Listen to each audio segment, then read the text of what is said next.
अस्सलाम दोस्तों, मैं ऑल इंडिया पसमानदा मुस्लिम महाज से एहतशाम बोल रहा हूँ, जो मैं इस संगठन का ऑफिस सेक्रेटरी भी हूँ और लखनऊ प्रदेश कार्यालय का कार्यभार भी संभालता हूँ।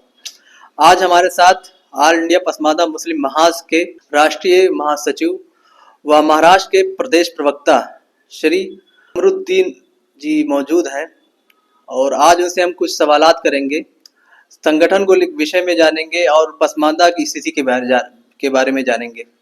अस्सलाम सर।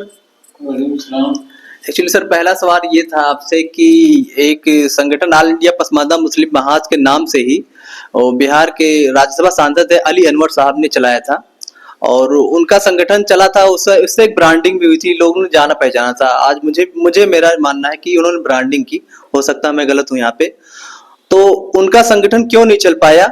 और ये संगठन हमारा जो काफी सक्रिय सोशल मीडिया पे सक्रिय है और मुझे लगता है शायद ये अच्छा परफॉर्म कर रहा है, तो इसकी क्या वजह हो सकती है कि उनका संगठन में क्या दिक्कत थी या फिर अपने संगठन में उनके संगठन में फर्क क्या है? इसके बारे में थोड़ा सा बता दीजिए। देखिए, यहाँ तक सवाल है अली अनवर साहब का, पसमानदा महाज उन्होंने चलाया, बहुत दिन चलाया और माशाल्लाह अच्छे इंसान हैं, राज्यसभा मेंबर थे और आज भी कोशिश कर रहे हैं। बट उनके महाज में और इस महाज में फर्क सिर्फ इतना है कि मेरा ख्याल है कि वो अच्छे कोशिश किया उन्होंने, लेकिन मेरा ख्याल है कि उनके साथ या तो कुछ उनको अच्छे दोस्त नहीं मिले या फिर जो मिले उनको संभाल नहीं पाए। क्योंकि ये पसमानदा महाज, कोई भी संगठन, अब मैं पसमानदा महाज की बात नहीं कर रहा हूँ, कोई भी संगठन अगर बनाते हैं, कोई भी संगठन आप बनाते हैं तो अकेले एक आदमी नहीं कर सकता, वो पूरी टीम वर्क होती है, पूरा टीम बनाना पड़ता है। अगर आप ऑल इंडिया लेवल पे चलाना चाहते हैं तो हर स्टेट में, हर राज्य में, हर जिला में, हर जगह आपको टीम खड़े करनी पड़ती है, हर जगह। तो उसके लिए आदमी चाहिए, अच्छे लोग चाहिए, तो अच्छे लोगों को जोड़ना इतना आसान काम नहीं आज के दौर में। तो मेरा ख्याल है कि उसमें थोड़ा सा चूक गए अली अनवर साहब, हालांकि बहुत मेहनत किया उन्होंने। तो मुझे ऐसा लगता है कि या तो उनको अच्छे दोस्त मिले नहीं, या तो कुछ मिले भी तो शायद वो संभाल नहीं पाए होंगे, इसलिए शायद वो पिछड़ गए। एक्चुअली पसमानदा महाज आगे तो बढ़ रहा है, लेकिन आप भी जानते हैं कि हमारे पसमानदा लोग जो हैं वो खुद ही, ये काफी लोग ऐसे हैं जो उनको पता ही नहीं पसमानदा है। तो पसमानदा की पहचान कब मिली, कैसे मिली, मतलब इसकी पहचान कब आई, ये कब आप अस्तित्व में आया? जब से मोदी जी ने नाम लिया तब से आया या फिर उससे पहले से था कुछ? देखिए, पसमानदा की पहचान जहां तक सवाल है कि बहुत पहले से चल रहा पसमानदा की लड़ाई, लेकिन मुझे तकलीफ इस बात की हुई कि पिछले 75 सालों में, अगर ये भाजपा की सरकार को हटा दें, 14 से पहले कांग्रेस की रही, चाहे जिस पार्टी की भी सरकार है, किसी ने हमारा नाम नहीं लिया, किसी ने पसमानदा का नाम नहीं उठाया, आवाज नहीं उठाया। ये मोदी जी ने पसमानदा का नाम लिया, हम उनको धन्यवाद करते हैं कि चलो हमें उन्होंने इज्जत दिया, हमारा नाम लिया, कम से कम पसमानदा आवाज तो मंच से बोला उन्होंने। इससे पहले बहुत सारे लोग थे, नाम के सेक्युलर पार्टियां हैं, नाम के, लेकिन चेहरे के पीछे जो चेहरा है वो बहुत डेंजरस है। वो लोगों को समझ में नहीं आता है कि ये कर क्या रहे हैं, दिखाने के लिए सब मुस्लिमों के लिए कर रहे हैं या छोटी जातियों के लिए, पिछड़ी जातियों के लिए कर, लेकिन खुल के वो भी नहीं बोलते, कभी भी उन्होंने ओपन नहीं किया कि हाँ पसमानदा समाज है। इस संगठन का मोटिव क्या है, मतलब आप लोग क्या चाहते हैं? मतलब एक प्रॉपर कोई मांग है, डिमांड है, क्या मोटिव? देखिए, मांग तो है, हर संगठन का डिमांड होता है, बगैर डिमांड कोई संगठन बनता ही नहीं है। अगर हमारा कोई डिमांड ना हो तो हम संगठन क्या के लिए बनाएंगे? हमारा डिमांड है कि हमारी पसमानदा समाज की जितनी आबादी है उसके हिसाब से हिस्सेदारी मिलनी चाहिए। किस चीज में? हर चीज में मिलना चाहिए, पॉलिटिक्स में हो या सरकारी नौकरियां हो, चाहे जहां भी हो, हर क्षेत्र में। अगर हम 85% है, 100% मुस्लिम आबादी में 85% अकेले पसमानदा है, तो 15% लोग राज करते हैं। हमारी लड़ाई उनसे है ना कि 15% ही क्यों राज करेगा, हमें भी मिलना चाहिए ना। हमारे 85% हिस्सा है, सब पसमानदा समाज है, तो उनको भी मिलना चाहिए ना हिस्सेदारी, चाहे सरकार में हो या जहां भी हो। नहीं, उसके लिए तो एलिजिबिलिटी भी तो चाहिए ना, आप एलिजिबल तो होंगे तभी तो मिलेगी हिस्सेदारी। अब जैसे एक चीज बताते हैं कि मतलब अशराफ वर्ग ये बोलता है भाई जो एलिजिबल है वही आगे आएगा, वो चाहे अशराफ हो या फिर पसमानदा हो। तो एक आरोप ये भी है कि एलिजिबिलिटी नहीं है, शायद आपको ऐसा लगता है? इस बात में दम नहीं है जहां तक मेरा ख्याल है। हाँ, ये बात है कि पसमानदा समाज के बहुत सारे लोग एजुकेशन में पिछड़ गए हैं, तो जो एजुकेशन में पिछड़ गया वो तो सामने नहीं आ सकता, वो तो नौकरी के लायक नहीं, जो पढ़ा लिखा ही नहीं है, ठीक है। बट कुछ ऐसे भी हैं, बहुत सारे लोग हैं, सारे नहीं पिछड़ गए हैं, बहुत सारे लोग हैं एजुकेटेड है बट उनको नौकरी नहीं मिलती, काम नहीं मिलता, दर दर भटकते हैं, उनके ऊपर ठप्पा लगा हुआ कि पसमानदा है, इस वजह से हर जगह से उनको बाहर कर दिया जाता है, उनके पास सिफारिश नहीं है। तो इस तरह की जो लड़ाइयां हमारी है, इसलिए है कि हमको हर जगह हिस्सा मिलना चाहिए। जो केपेबल है उसको तो नौकरी दो। आप, हम ये नहीं बोले कि जो अंगूठा छाप है उसको सरकारी नौकरी दो, लेकिन जो है एजुकेटेड पर्सन है उसको भी ये लोग नहीं देते हैं क्योंकि पसंद है।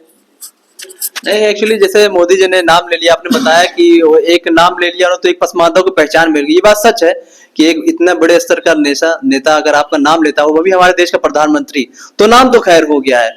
लेकिन अगर आपको आपको लगता है हेट हेट स्पीच वगैरह उन्हीं की तरफ से आती है, ये सच बात है, ये आप भी जानते हैं। वो पसमानदा को नहीं कहते हैं, मतलब एक पूरी इसको मान कर, तो इसमें क्या होता है कि पसमानदा अपने ऊपर ही ले लेता है। जहां मस्जिद की बात आती है तो फिर वहां पसमानदा पसमानदा नहीं होता, वो मुसलमान हो जाता है। तो इसके बारे में क्या कहेंगे? देखिए, मोदी जी ने जो नाम लिया, राष्ट्रीय लेवल के हमारे देश के पीएम हैं, उन्होंने नाम लिया, सही बात आप कह रहे हैं। उसके अलावा जो कुछ बातें आपने कही, हेट स्पीच, तो हेट स्पीच जो होता है ये चुनावी हथकंडे होते हैं। और चुनावी हथकंडा में कोई जात पात नहीं होता, सिर्फ वोट होता है। उनको सिर्फ वोट चाहिए, चाहे कुछ भी बोलो, वोट चाहिए। वो एक सिर्फ बीजेपी के नहीं है, बहुत सारे लोग और भी हैं जो हेट स्पीच देते हैं। सिर्फ बीजेपी को बदनाम मैं क्यों करूं? हमारे लोग भी हैं जो हेट स्पीच देते हैं, तो उसको मैं क्या करूंगा? सिर्फ चुनावी आंकड़ा है और कुछ भी नहीं, चुनावी हथकंडा है। पे संशोधन विधेयक आया था, तो उसमें मेरे ख्याल से पहली बार किसी पसमानदा संगठन को इनवाइट किया गया था। तो आप लोग दिल्ली में भी गए थे, वहां पे जो जेपीसी के सदस्य लोग हैं उनसे आपसे मुलाकात भी होगी, और उसमें आप लोगों ने सपोर्ट किया है जेपीसी को कुछ संशोधन को लेकर के, कि संशोधित उसमें कुछ हो जाए, अमेंड हो जाए, तो उसको लेकर संशोधन के लिए आपने सपोर्ट किया है। तो जो वहां पे जेपीसी के सदस्य थे उनसे आपकी क्या बात हुई है सपोर्ट पे? उन्होंने कुछ विरोध किया या फिर आपका सपोर्ट किया, कुछ ऐसा? देखिए, जहाँ तक जेपीसी में जाने का सवाल है, तो सेंट्रल कमेटी हमारी दिल्ली में भी गई थी जेपीसी में, और मुंबई में मैं खुद भी गया था। लेकिन आप जो सवाल पूछ रहे हैं वो थोड़ा हटके है, क्योंकि हमारा सिस्टम ऐसा नहीं है। जेपीसी में जाने का मतलब हम जो बातें वहाँ करते हैं वो बाहर में खुलेआम चर्चा हम नहीं कर सकते, ये कानून के विरुद्ध है। नहीं तो उसकी हम चर्चा नहीं कर सकते बाहर में। हाँ, गए थे, ये मैं खुलेआम बोलता हूँ, ताल ठोक के मैं बोलता हूँ कि हमने बिल का सपोर्ट किया और बिल का सपोर्ट करता हूं, मैं बिल का सपोर्ट करूंगा मैं। बट हमारी कुछ आपत्तियां थी और कुछ सुझाव, तो कुछ आपत्तियां सुझाव के साथ हमने बिल का सपोर्ट किया। अब अंदर में जितनी चर्चाएं हैं उसको हम आम नहीं कर सकते हैं। नहीं, आपने सपोर्ट किया सही है, लेकिन जमीयत उलमाए हिंद और तमाम all India personal law board, इस टाइप के तमाम जो मुस्लिम संगठन है, उन्होंने आरोप लगाया कि पसमानदा जो संगठन है वो एक बीजेपी की बी टीम है, वो सपोर्ट कर रहा है, बिना कुछ जाने में सपोर्ट कर रहा है। आपने कहा कि संशोधन का सपोर्ट कर रहा है, लेकिन इनका आरोप है कि भाई आप ऐसे ही सपोर्ट कर रहे हो क्योंकि आप बीजेपी के बी टीम है। ये सबसे बड़ा आरोप है, आपको इस बात को मानना पड़ेगा कि ये आरोप बार बार लगते रहते हैं। देखिए, जहां तक आरोप का सवाल है, मैं जानता हूँ कुछ अच्छा काम करते हैं ना, तो कुछ बुराइयां पीछे पीछे आती है, लोग बदनामियां करते हैं। बट मैं एक चीज समझता हूँ कि जो हमारा नाम खराब करता है, हमारे ऊपर ब्लेम लगाता है, वो हमारा दुश्मन नहीं है। वो हमें आईना दिखाता है कि भाई आप अपने आप को सुधारो। हम उसको दुश्मन नहीं मानते, बुरा नहीं मानते हम उसका। उनका काम है आरोप लगाना, उन्होंने लगाया, ठीक है। बट जहां तक सवाल है वक्फ बोर्ड का, तो मेरा कहना ये है कि पिछले 75 सालों से वक्फ बोर्ड ने हमारे समाज के लिए क्या दिया है? कुछ किया है? कुछ नहीं किया है। इन लोगों ने बढ़िया एक यूनिवर्सिटी नहीं बनाए, अच्छा एक हॉस्पिटल नहीं बनाया, जबकि इनको करना चाहिए था समाज के लिए। क्योंकि वक्फ में जितनी प्रॉपर्टी है दान किया गया, किसके लिए होता है? ये चार लोगों के खाने के लिए नहीं होता है, ये गरीब तबके के लिए होता है, आवाम के लिए होता है, अपने देश के लिए होता है। कि इस प्रॉपर्टी से कुछ बने, जैसे एक हॉस्पिटल बनता तो सारे लोग इलाज कराने के आते ना, चाहे वो मुस्लिम हो हिंदू हो, तो वो देश के काम आता। लेकिन इन लोगों ने एक भी नहीं बनाया। अगर कुछ स्कूल बनाते तो सिर्फ हमारी कम्युनिटी के लोग तो नहीं पढ़ते, सारे लोग पढ़ते उसमें, तो हमारे देश का काम करता वो।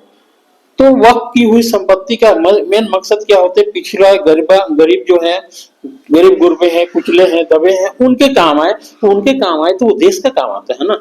लेकिन वक्फ बोर्ड ने ऐसा कुछ भी एक भी काम नहीं किया पिछले 75 सालों में। ठीक है, वक्फ बोर्ड ने कोई काम नहीं किया, लेकिन भाजपा ने कोई काम किया आपके लिए? आपको टिकट दिया कहीं पे? अभी उपचुनाव हुए रिसेंटली 9 सीटों पे, शायद यहाँ पे यूपी में भी हुए, और कई जगह विधानसभा चुनाव हो रहे हैं, झारखंड में हो रहा है, और अपना महाराष्ट्र में हो रहा है। आज रिजल्ट भी आने वाला। तो इसमें भी पसमानदा को मेरे ख्याल से किसी को टिकट नहीं दिया भाजपा ने। इस पे क्या, इसके बारे में क्या कहेंगे? देखिए, भाजपा का पसमानदा के सवाल जहां तक बोलने के टिकट का सवाल ऐसा है, आज से नहीं है, पहले से भी मुस्लिम कटे हुए थे भाजपा से, और आज भी बहुत सारे लोग पसंद नहीं करते हैं। मैं सीधी बात बोलता हूँ और ताल ठोक के बोलता हूँ, जो भी बोलता हूँ, डरता तो किसी के बाप से नहीं मैं। तो बहुत सारे लोग भाजपा से डरते थे। ये क्यों? क्योंकि जो विपक्ष वाले डरा के रखे हैं हमेशा कि भाजपा आ जाएगी तो ये होगा, भाजपा आ जाएगी तो होगा। क्या होगा? ऐसा क्यों है? इन लोगों ने क्या करके दिया हमारे लिए? कांग्रेस ने क्या करके दिया? इतनी सरकारें चलाई, इन लोगों ने क्या करके दिया? तो हम उम्मीद रख सकते हैं कि आने वाले समय में भाजपा भी कुछ करेगी हमारे लिए, क्योंकि दुनिया उम्मीद पे ही जीती है। ऐसे में कैसे मान लो कि आज तक कुछ नहीं किया तो कल नहीं करेगा। अभी टिकट का आपने बोला, ठीक है, हरियाणा में 2 टिकट दिया था उन्होंने, बेशक वो हार गए, लेकिन शुरुआत तो उन्होंने करी, ठीक है। लेकिन इस इलेक्शन आप बताइए हमको, 4 जगह इलेक्शन हुआ, हरियाणा में हुआ, जम्मू कश्मीर में हुआ, अभी हाल फिलहाल में महाराष्ट्र झारखंड में हुआ, कितना टिकट दिए इन लोगों ने पसमानदा को? बीजेपी को साइड कर दिए। बाकी लोग जो सेक्युलर हैं, जो सेक्युलर चेहरा लगा कर रखे हैं, मुखौटा ओढ़ कर रखे हैं, इन लोगों ने कितने टिकट दिए? इन लोगों ने तो नहीं दिया। नहीं, इन्होंने टिकट इस वजह नहीं दिया क्योंकि ये तो पसमानदा की राजनीति करते नहीं, ये तो मुस्लिम की राजनीति करते हैं। आदरणीय प्रधानमंत्री जी ने साफ साफ खुले मन से कई जगह पसमानदा के बारे में बात की। पसमानदा बहुत पिछड़ा हुआ है, सब कुछ किया हुआ है, यानी कि प्रधानमंत्री जानते हैं ये चीज कि मुसलमानों में एक वर्ग ऐसा है कि बहुत ज्यादा दलित से बदतर वो जिंदगी जी रहा है। ये रिपोर्ट में, कई तमाम रिपोर्टों में भी ये चीज आ चुकी है। तो वो इसलिए वो दे रहे हैं, अच्छी बात है, देने दे रहे हैं, लेकिन आप उनसे अगर पसमानदा के नाम से सेकुलर पार्टियों से अगर आप टिकट मांगोगे तो फिलहाल तो मुझे नहीं लगता है शायद कोई देने वाला है। हाँ, मुस्लिम के नाम पे शायद वो दे सकता है ना। ये सबकी सोच अलग अलग होती है। जितनी पार्टियां हैं, मैं जहां तक समझता हूं अपने देश में, छोटी बड़ी जितनी पार्टियां, सब अलग अलग अपने हिसाब से चलते हैं। सबकी सोच अपनी अपनी होती है, उनकी सोच नहीं बदल सकता। अब जहां तक आपने बोला कि वो मुस्लिम के नाम पे पॉलिटिक्स करते हैं, तो क्या हम मुस्लिम नहीं हैं? हम भी मुस्लिम हैं। अब कुछ लोग ये कहते हैं कि मुस्लिमों में जाति नहीं होती, तो मुस्लिमों में जाति नहीं होती, 50 जातियों में बटा कैसे मुस्लिम? ये कहते हैं कि जाति नहीं होती। अगर जाति नहीं होती तो मैं पूछना चाहता हूं, जो लोग बड़ी जाति का श्राप में गिनती किए जाते हैं अपने आप को, अगर ये बोलते हैं कि जाति नहीं, चलो हम तुम्हारी बात मान लेते हैं कि मुस्लिम में जाति नहीं है। मेरा एक बेटा 25 साल का है, बेटे की शादी करनी है, क्या वो लोग कोई अपनी बेटी देगा हमको? हम अंसारी हैं, पसमानदा समाज से आते हैं। अगर जाति नहीं तो कोई बेटी देगा हमारे लिए? हमें बहू बनाना है, हमें बेटे की शादी करनी है, देगा कोई? मर्द है तो खड़ा बता दे हमको कि हमारी बेटी है, चलो हम शादी कर देते हैं। अशराफ है, देगा कोई? नहीं देगा, क्योंकि हम पसमानदा हैं। तो ये नाम के लिए सिर्फ लोग बोलते हैं कि सारे मुस्लिम एक है। ऐसा नहीं, मुस्लिम में जातियां अनेक है। ये सिर्फ कहने के लिए है कि मुसलमानों में कोई जाति नहीं होती है। ये सिर्फ भरमाते हैं लोगों को, बाकी और कुछ भी नहीं है। सही कह रहे हैं, ये बात आपकी सही है, क्योंकि जाति व्यवस्था तो मुसलमानों में है। ये मुसलमान खुद जानता है, अशराफ भी जानता है चीज, लेकिन वो बार बार उस चीज को हाइड करने की कोशिश कर रहे हैं कि मुस्लिम सब एक साथ है, ऐसा कुछ है। अच्छा, एक दूसरा थोड़ा टॉपिक से थोड़ा सा हटके एक सवाल करना चाहते हैं कि असदुद्दीन ओवैसी साहब हमेशा जो है मुसलमानों की एक करने की बात करते हैं, लेकिन पहले यही कहते थे मुसलमान एक रहो, लेकिन अब बीच बीच में वो पसमानदा का भी कहीं ना कहीं जिक्र कर देते हैं, क्योंकि प्रधानमंत्री मोदी जी ने लिखा था। और उन्होंने एक भी आरोप एक पुराने इंटरव्यू में लगाया था कि मोदी जी जो है या फिर भाजपा मुसलमानों को पसमानदा के नाम पे बांट रही है। और मुझे लगता है कि जहां तक मैं जानता हूं, और शायद ओवैसी जी की पार्टी ने भी शायद किसी पसमानदा को टिकट कर दिया, तो उनके बारे में क्या कहना चाहते हैं? देखिए, जहां तक ओवैसी साहब की बात आपने किया, ओवैसी साहब पढ़े लिखे इंसान है, बहुत अच्छे इंसान है, मैं उनकी इज्जत करता हूँ, लेकिन उनकी पार्टी की भी नीतियां ठीक नहीं है। उनके पार्टी में जो लोग हैं, जो राज्यों के प्रभारी हैं, वो भी सारे अशराफिया हैं। वो भी पसमानदा को नहीं चाहते, सिर्फ वोट चाहिए पसमानदा को। इसकी मिसाल मैं देता हूँ आपको। पिछले महीने में 26 तारीख को पटना में था, मैंने फोन किया अख्तर उल ईमान साहब को कि भाई झारखंड में हमें कुछ सीट दे दो आप। उन्होंने कहा कि हम वहां के प्रभारी नहीं है। ये कौन है अब्दुल इमाम साहब? ये MIM के अपना विधायक हैं, बिहार प्रदेश के अध्यक्ष भी है, महासचिव है, वो सारा वही देख रेख करते हैं। तो मैंने कहा ठीक है, जो झारखंड के प्रभारी आप उनका नंबर दीजिए। तो उन्होंने सरफराज साहब का नंबर दिया था। मैंने सरफराज साहब को फोन किया, बड़े प्यार से मैंने पूछा कि भाई आप कितनी सीट पे लड़ रहे हैं? तो उन्होंने बोला कि 7 सीट पे लड़ रहा हूं मैं। हमने कहा कोई सीट हमें दे दो, क्योंकि 15 सीट ऐसे है वहां पे जहां पे पूरे के पूरे पसमानदा है, अंसारी बिरादर ज्यादा। तो वहां से मेरे ख्याल से 15 सीट निकाला जा सकता था। तो मैंने उनसे रिक्वेस्ट किया था कि 7 सीट पे आप लड़ रहे हो, 8 सीट हमको दे दो। तो 7 सीट पे हम आपकी सपोर्ट करेंगे, 8 सीट पे हमको सपोर्ट मिल जाएगा, और आपके बैनर तले लड़ेंगे, पतंग पे ही लड़ेंगे, आपकी चुनाव चिन्ह होगा। कल वो जीत के आते हैं तो MIM के विधायक होंगे ना। लेकिन जानते हैं उन्होंने क्या कहा?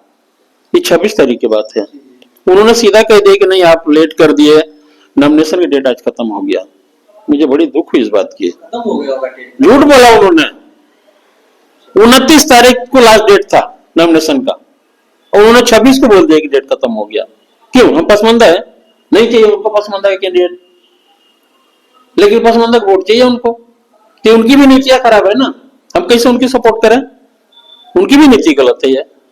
वो बोल सकते कि चलो टाइम नहीं है, जो भी हो, चलो 8 नहीं देते, 2 4 देते, एक ही देते, दे तो सकते, तुमसे पैसे तो नहीं मांग रहा था मैं, सिंबल तो मांग रहा था मैं, हमारे लोग लड़ते वहां पे, लेकिन उन्होंने नहीं दिया इसलिए हम पसमंदा समाज से, पसमंदा समाज से इनको बू आती है। तो मैं कैसे मान लो कि लोग अच्छा काम कर रहे हैं, मुसलमानों के लिए काम कर रहे हैं, और जो लोग बोलते हैं कि मुसलमानों को बांटने के लिए काम कर रहा है, ये लोग पहले से बांट कर रखे हैं, हम तो इकट्ठा कर रहे हैं, हम तो समेट रहे हैं, हम अपने लोगों को समेट रहे हैं, हम बांट नहीं रहे हैं, इन लोगों ने बांट के रखा है, हम उसको समेटने की कोशिश कर रहे हैं। ये आप समेटने की बात कर रहे हैं, लेकिन एक चीज ये भी है कि उस असदुद्दीन ओवैसी साहब बार बार कई मंचों से मुसलमानों को एक होने की बात कहते हैं, तो मुझे लगता है कि इधर का मुसलमान तो शायद ना एक होता, लेकिन अपोज वाला जो अदर कम्युनिटी वो एक होने की बात करती है, मुझे ऐसा लगता है। जैसे उन्होंने, उनके भाई अकबरुद्दीन ओवैसी साहब ने एक बार, काफी पुराना बयान है वो, उन्होंने बोला 10 मिनट के लिए पुलिस हटा दो, फिर हम दिखा देंगे अपना जलवा। मतलब ये तो बयान मेरे ख्याल से बहुत ही गलत बयान था। एक तो कड़ी निंदा, उनके पर सख्त कार्रवाई करनी चाहिए थी, लेकिन मेरे ख्याल से उतनी अच्छी कार्रवाई हुई नहीं जितनी होनी चाहिए थी, क्योंकि आप भड़का रहे हो। मतलब 14% आबादी है मुसलमानों की सरकारी आंकड़े मुताबिक, आप 80% को भड़का रहे हो, इसके बारे में क्या कहेंगे? मैं इसके बारे में यही बोलूं कि चुनावी हथकंडा है, इसमें और कुछ भी नहीं है। 20% या 14% मुसलमानों को इकट्ठा नहीं करते, आपने जो बोला ना भड़का रहा है, सेम वैसे ही है, क्योंकि ये चुनावी हथकंडा है। चुनाव में बहुत तरह के लोग तरीके आजमाते हैं, हर तरह के तरीके आजमाते हैं, चाहे वो गलत हो या सही हो, वो नहीं देखते। उनको सिर्फ वोट आना चाहिए, उनको सीट आना चाहिए, हमारे एमएलए जीत के आना चाहिए, हमारे एमपी जीत के आना चाहिए, चाहे लीगल हो या अनलीगल हो। मंचों से बयान कुछ भी दे दो, उसमें मरेगा तो छोटे जाति के लोग मरेंगे ना। अगर कहीं दंगा फसाद हुआ इनके भड़काने की वजह से, ये लोग तो नहीं मरते। अब जैसे अकबरुद्दीन की बात आपने कहा कि बोला था कि 10 मिनट के लिए पुलिस हटा दो, अगर पुलिस हटा भी दिया तो कौन मरेगा उसमें? ये लोग जाएंगे क्या? ये लोग नहीं जाएंगे। गरीब मजदूर जो डेली कमाता है, डेली खाने वाला इंसान है, वही जाएगा, वो मरेगा, जिसको पॉलिटिक्स से कोई लेना देना नहीं है, उसको कोई फायदा नहीं है, वो चुनाव लड़ता नहीं है, वोट तो देता है, वो चुनाव नहीं लड़ता। इनके हथकंडे वो समझता नहीं, तो मारे तो वो जाएंगे। अभी बहराइच में हुआ ना, कितने लोग मरे उसमें, कौन गया वहां पे देखने के लिए? जो मरे उनको कुछ मिला क्या? कोई पार्टी वाला गया क्या देखने वहां पे कि चलो कुछ लोग मरे हैं, उनके बच्चों को कुछ दे के आ जाऊं, उस समाज के लिए कुछ करके आ जाऊं? कितने लोगों के घर जला दिए गए, या गए क्या लोग? कोई भी गया? मैं एक आदमी की बात नहीं कर रहा हूँ, ये जितने सेकुलर चेहरे डाल रखे हैं ना, जितने सेकुलर चेहरे लेके घूमते हैं ना, इन लोगों की बात कर रहा हूँ। इन लोग कभी गए क्या? नहीं गए। चलो मैं बात करता हूँ अखिलेश यादव, कहीं गए क्या? वो तो नाम भी नहीं लेते, मुसलमानों का नाम, जबकि यूपी का मेन चेहरा है, सेकुलर चेहरा है, क्या करते हैं? गए क्या वहां पे? नहीं गए। मैं तो टारगेट करता हूँ, नाम लेके बोलता हूँ। इनको बुरा लगता था, हम घसीटे ना कोर्ट में, हम जवाब वहां देंगे। इनको जाना चाहिए ना, इनको हमने पार्टी बनाई, इनकी सरकार हमने मजबूत करी, हमारे पास मतलब समाज ने इनको खड़ा किया, अखिलेश यादव को।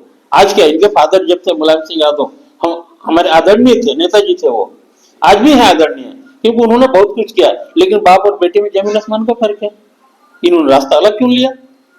अब ये पसमानदा की बात ही नहीं करते। तो मुलायम सिंह भी पसमानदा की बात नहीं करते नहीं, पिछड़ों की बात करते हैं। पिछड़ों की बात, ये तो पिछड़ों की बात नहीं करते ना। हमारे मुस्लिम जहां मार खाते हैं चुप रहते हैं, मॉब लिंचिंग होती है चुप रहते हैं, नहीं बोलते, अभी नहीं बोलते हैं, कांग्रेस वाले भी नहीं बोलते हैं, क्योंकि उनको दिखता है कि इनसे कोई फायदा नहीं है, मतलब नहीं, वोट देने का है। ये सिर्फ वोट देने, कहाँ जाएंगे? इनकी सोच गलत है। ये सोच रहे हैं कि मुस्लिम मजबूर है तो हमारे पीछे ही आएगा। भाई मजबूर नहीं है, आज के दौर में मजबूर नहीं है। हम दिखाएंगे, आगे आने वाले चुनाव में भी हम दिखाएंगे, छोड़ेंगे नहीं। तो ये तो ऐसे इस तरीके से लग रहा है कि शायद क्या महाज का कोई ऐसा विचार है कि आने वाले 2027 के चुनाव में, या फिर कोई बीच में अगर चुनाव होता है तो किसी कैंडिडेट को खुद खड़ा करना चाहता है? ऐसा कुछ लग तो नहीं रहा है। देखिए अभी तक हमारी तरफ से ये तय नहीं है महाज की तरफ से, लेकिन हम इससे पीछे भी नहीं हट सकते हैं, क्योंकि हम ये समझते हैं कि हम बाहर से चिल्लाते हैं उससे ज्यादा असर करेगा हमारे 4 लोग अंदर जाएं। तो हम ये कोशिश करेंगे कि हमारे पसमानदा समाज के लोग विधानसभा में जाए, पार्लियामेंट में भी जाए, तो अंदर से आवाज उठाएंगे तो हमारी मजबूती बढ़ेगी। वो हम तो कोशिश करेंगे कि हमारे समाज के लोग आए, चाहे जिस पार्टी से आते आए, हम उनकी सपोर्ट करेंगे। बट हमारी जो संस्था है ये पॉलिटिकल संस्था नहीं है, हम आजाद हैं, हमें किसी पार्टी से नहीं लेना देना, लेकिन हमारे समाज के लोग जहाँ खड़े हों हम उनकी मदद करेंगे। जो भी होगा हमारे समाज से। नहीं, नॉन पॉलिटिकल तो कह रहे हैं, लेकिन आप भी जानते हैं, आप इस समाज से जुड़े हुए हैं, पॉलिटिक्स से थोड़ा बहुत इंटरफेयर होता ही हर जगह, इस बात तो मानना ही पड़ेगी। अच्छा, एक सवाल ये था कि जैसे उत्तर प्रदेश की बात करते हैं, आप तो खैर यूपी के हैं नहीं, लेकिन मैं उत्तर प्रदेश में रहता हूँ। जैसे यहाँ पे बुलडोजर की कार्रवाइयां कहीं हुई, सरकार द्वारा हुई, सही हुई, गलत हुई या नहीं हुई, तो इसके बारे में कुछ कहना चाहेंगे? देखिए, बुलडोजर की जहां तक सवाल है, तो मैं इतना ही कहूंगा, चाहे जिसने भी किया, योगी बाबा ने किया, जिसने भी किया, कि किसान है, मेहनत करता है, या मजदूर है, जो भी तिनका तिनका जोड़ के एक आशियाना बनाता है, आप उसको मिटा देते हो धड़ से। कम उसको टाइम तो देना चाहिए, उसको कानूनी कार्रवाई होनी चाहिए। मैं ये नहीं बोलता कि वो गलत है या गलत नहीं है, मुझे नहीं मालूम, वो तो कानून देखेगा, ठीक है। लेकिन अगर एक इंसान गलत कर रहा तो उसको सजा दो ना। घर तोड़ना तो सजा नहीं है ये। अब मान लीजिए घर तोड़ दिया, अगर हमने गलती किया, हम गुनाहगार हैं, आपने आके घर तोड़ दिया, हो सकता है घर मेरे फादर ने बनाया हो, तो हमें तो सजा दिया, लेकिन हमारे बच्चों की क्या गलती थी? वो तो बेघर हो गए, तो रोड पे आ गए। ये तो गलत हो रहा ना, ये तो सरासर गलत हो रहा है किसी के लिए भी। गुनहगार को बख्शो मत, मैं तो ये भी बोल रहा हूँ, जो भी खता करेगा वो सजा पाएगा, चाहे जिस कम्युनिटी से हो, हमें उसे लेना देना नहीं है। मेरा भाई क्यों ना, मैं ही क्यों ना हूं, आप सजा दीजिए, लेकिन कानून देगा ना सजा उसको। घर तोड़ना ये कोई सजा नहीं होती, कोई मसले का हल नहीं होता है, क्योंकि मेरे भी 10 परिवार है पीछे। मेरी सजा करो, मुझे जेल में डाल दो, फांसी चढ़ा दो, मैंने गलती किया तो, लेकिन सर छुपाने के छत रहेगा ना, तो हमारे बच्चे तो जिएंगे। उनकी क्या खता होती है उसमें, उनको बेघर कर दिया जाता है। इसका मैं मुखालफत करता हूँ, इसका विरोध करता हूँ मैं। तो शुक्रिया दोस्तों, आज हमारे साथ कमरुद्दीन साहब जुड़े हुए थे। एक छोटा सा ये सरप्राइजली इंटरव्यू था, कोई प्री प्लान नहीं था, तो आज इनके साथ इंटरव्यू रख लिया। तो अब रखता हूँ, अब आगे फिर इंशाल्लाह मुलाकात होती है। अस्सलाम वालेकुम।